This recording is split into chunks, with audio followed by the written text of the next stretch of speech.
a noise in the basement. Oh, here we go. And you're on your couch, you're literally screaming at the screen, do not go down there. But they always do. They always go down there with, like, the worst flashlight in human history. It's a rule. I mean, if they made good decisions, the movie would be 10 minutes long. Right. But take that exact feeling, that frustration of watching someone walk into a trap they've been warned about and just apply it to real life. Okay. Like to mentorship.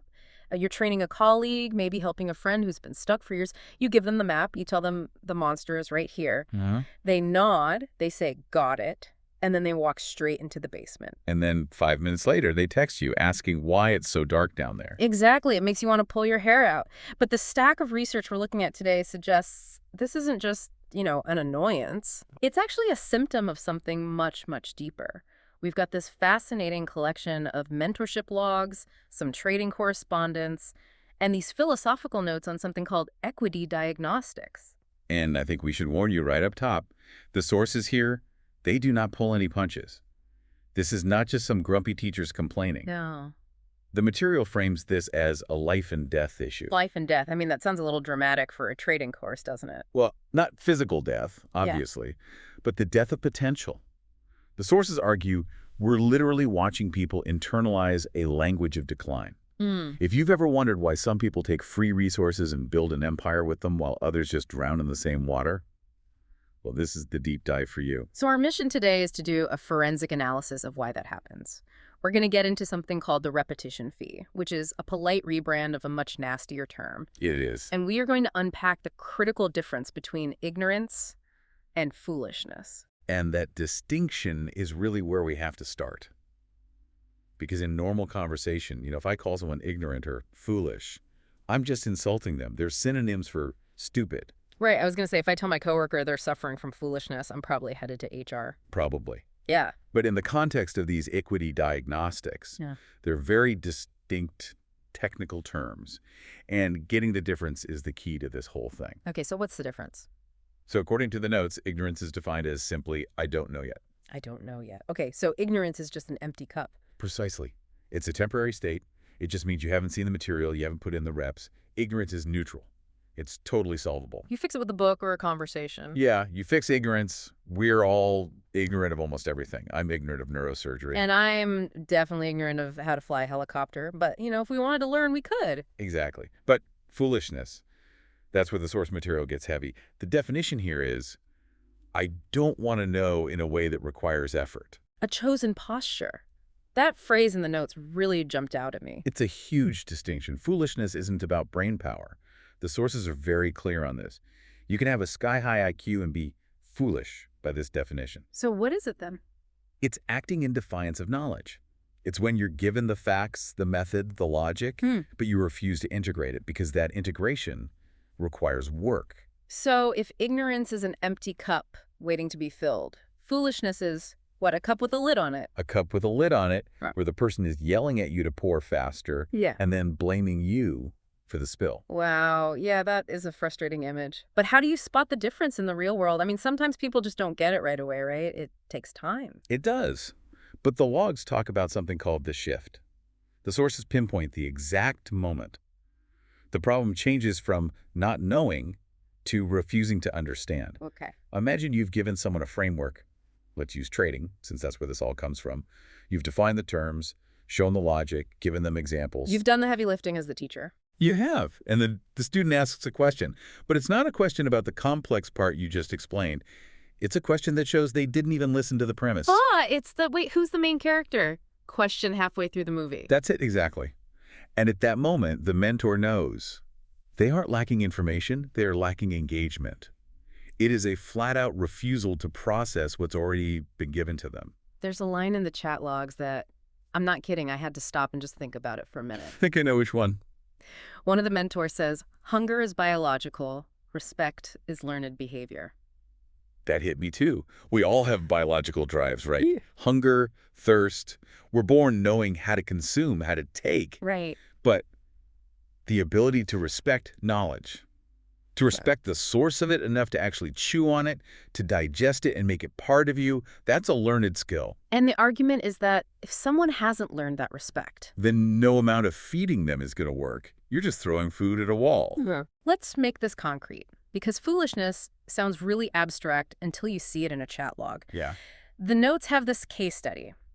They call the person Simpleton 1. It's a harsh nickname, but let's look at the behavior that earned it. So Simpleton 1 is struggling with a concept about contracts, probably options or futures. A normal student, they might ask, can you walk me through the logic of why this contract is cheap? Right. That's an engagement question. Show me the mechanics. It shows they're trying to build the mental model. But Simpleton 1 doesn't ask that. He asks, and I'm quoting here, where can someone else point me so I don't have to think about this? And there it is. That's the core of the dependency mindset. Yeah. The source just nails the analysis. It says, this isn't seeking knowledge. This is seeking validation for staying lost. Validation for staying lost. Wow, that's so cynical. Why would anyone want to stay lost? Isn't the point of a mentorship to get found? You'd think so. But being found means you have to walk in your own 2 feet. If I just ask you for the answer key, I can pretend I'm making progress. I got the right answer. But I haven't actually done the work to understand why it's the right answer. You get the little dopamine hit of solving the problem, but without any of the sweat. You're outsourcing the thinking. And if you outsource the thinking, you also get to outsource the blame when it goes wrong. That connects directly to this language of decline section. I mean, I read through this list of words, the source flags, and it felt like a checklist for every bad meeting I've ever been in. It's brutal, isn't it? Excuses, projections, emotional language, victimhood. The notes argue that language is predictive. When someone is constantly talking about what they can't do or why it's too hard, they aren't just describing reality, they are literally speaking failure into existence. It's a self-fulfilling prophecy. It's a loop. The source actually calls it the entitlement loop. First, you expect an outcome without putting in the effort. I signed up, so I should be rich. Exactly. Then reality hits. Oh, you actually have to lift the weights. Panic sets in. That panic turns into excuses. The teacher goes too fast. My computer is slow. I'm just not a math person. And then eventually, those excuses harden. They become part of your identity. I am not a math person. And once the I can't becomes who I am, the game is over. They've successfully protected their ego. So it's not their fault they failed, it's the task's fault. Right. It protects them from having to try, and more importantly, from having to fail honestly, which is the only way anyone ever learns anything. You have to be willing to look stupid to stop being foolish. It's a good line. But dealing with this mindset, it's not just annoying for the mentor, it's expensive. And the sources bring up a term I think a lot of us have joked about, the idiot tax. It's a common term, for sure. But the source material wants to reframe it. The author argues that idiot tax sounds like you're just mocking someone, like you're making fun of their intelligence. Which violates that whole distinction we just made. It does. It confuses ignorance with foolishness. So they rename it. What do they call it? The repetition fee. The repetition fee. I like that so much better. It sounds more professional. But what exactly are you pricing? You are pricing the cost of their refusal to grow. The source lists it out. It's the cost of answering the same question for the 40th time. It's the cost of their refusal to integrate the answer you gave them the first 39 times. It's the emotional bandwidth, the time. Yes. It's about treating the mentor's time as disposable. When you ask a question that was in the FAQ or in the video you skipped, you are making a statement. You are saying, my time is valuable, but your time is not. You should use your time to save me from having to use mine. That's a power move. And the repetition fee just exists to balance that equation. The fee isn't about intelligence. It's about responsibility. And there's this paradox here about free resources. The source says that D, who I guess is the mentor, offered all the structure and guidance for free. Which is incredibly rare, especially in the trading world. That stuff usually costs thousands of dollars. But the notes say the people with a dependency mindset actually devalue it because it's free. Why does our brain do that? You'd think they'd be more grateful. Because payment forces a confrontation with yourself. When something is free, the dependent mind just treats it like background noise. It's optional. Disposable. I'll get to it later. There's no skin in the game. So the money is really just a filter. It's a mirror. The second you have to pay a repetition fee or pay for a course, You have to ask yourself, am I serious about this? It forces you to decide if you're a student or just an audience member. That explains so much of the frustration in these logs. You have people being handed a gold mine and treating it like junk mail. And that leads to maybe the sharpest irony in the whole document. This part actually made me laugh out loud. I think I know which bit you mean. The source says, the same people who ignored your teachings, repeated questions, and wasted your time are now asking you to create more infrastructure for them to ignore. It's absolutely maddening. I didn't read the book, so can you write a summary? Oh, I didn't read the summary. Can you make a video? Oh, I didn't watch the video. Can you just do it for me? It's the ultimate symptom. They think the solution to their lack of learning is more content, but they ignored the first 5 formats. The problem isn't the format. It's the chosen posture. Which brings up a huge question for any kind of leader. If you're a manager, a teacher, can you even fix this in someone? Well, the source has a very clear take on that. It says, a free environment can invite leadership, but it cannot produce it in people who are committed to dependency. Wow, that's a bumper sticker right there. You can invite leadership, but you can't manufacture it. No. If someone is committed to staying dependent, your help is actually just enabling them. You're just digging the hole deeper. And that leads to the verdict for the mentor in the notes. Yeah. The source basically says, you didn't fail. They misused the access. And I think a lot of people listening might need to hear that.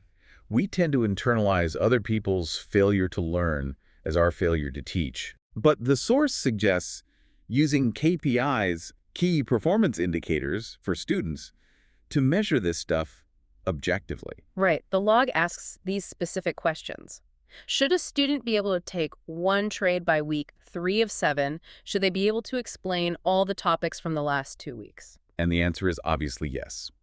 If you're 3 weeks into a program and you can't perform the basic function or explain the basic concepts, you haven't been learning. You've just been lurking. You've been watching the movie but not following the plot. And identifying that is crucial. Yeah. Otherwise, you're just racking up that repetition fee on your own time. You know, up to this point, we've been talking about this in a very micro sense, a classroom, a workplace. But then the sources take this sudden, sharp turn into the macro. They zoom way out. They do.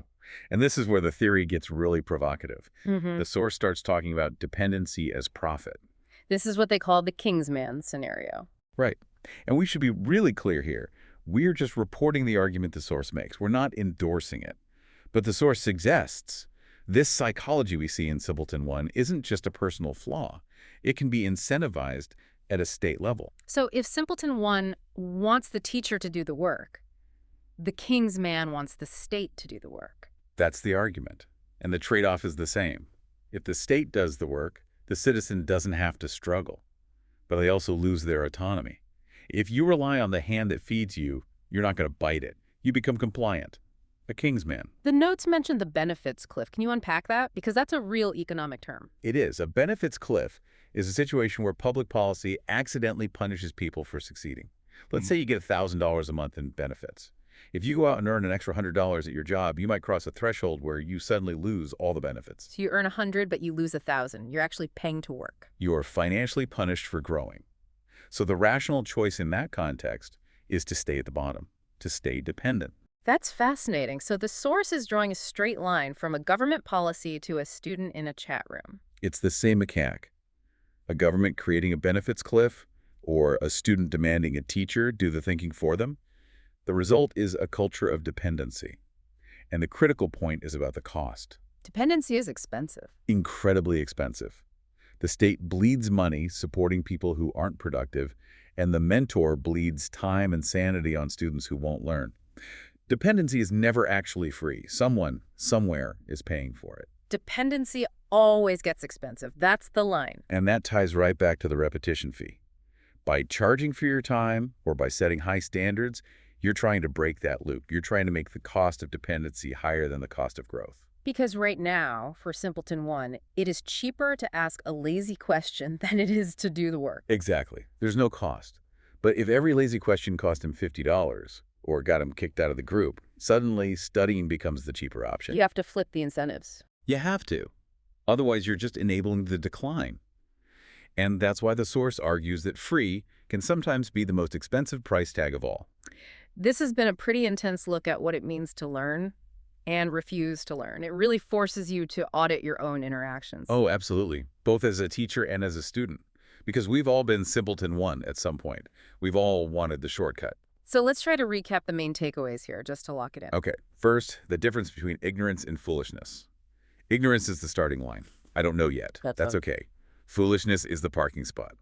I refuse to put in the effort to know. And that shift happens when you have the tools, but you still demand shortcuts. Second, the psychology of dependency. It is driven by a language of failure. If you catch yourself or someone else using words like I can't or it's too hard, realize those words are just bricks in a wall around their own potential. And finally, the economics, the repetition fee. It isn't about being mean. It's about pricing responsibility. If you don't value your time and expertise, a person with a dependency mindset certainly won't. Because free resources are often treated like garbage. Payment, whether it's money or effort or just focused attention, that's what creates respect. It brings us right back to that quote. Hunger is biological. Respect is learned. One is given. The other has to be earned. So I want to leave you with a thought today that really lingers from these sources. We've talked a lot about Simpleton One and the King's Man, and it's easy to point fingers. But let's take a look at our own language of decline. Yeah, this is the most actionable part of this whole thing. We all have things we struggle with. But listen to the words you use when you hit a wall. If your explanation is full of what you can't do, why it's too hard, or why the teacher didn't explain it well enough, ask yourself a hard question. Are you actually describing your limits? Or are you just protecting your ego from the work required to remove them? Are you seeking knowledge, or are you seeking validation for staying lost? That's the question. Thanks for diving deep with us. We'll see you next time.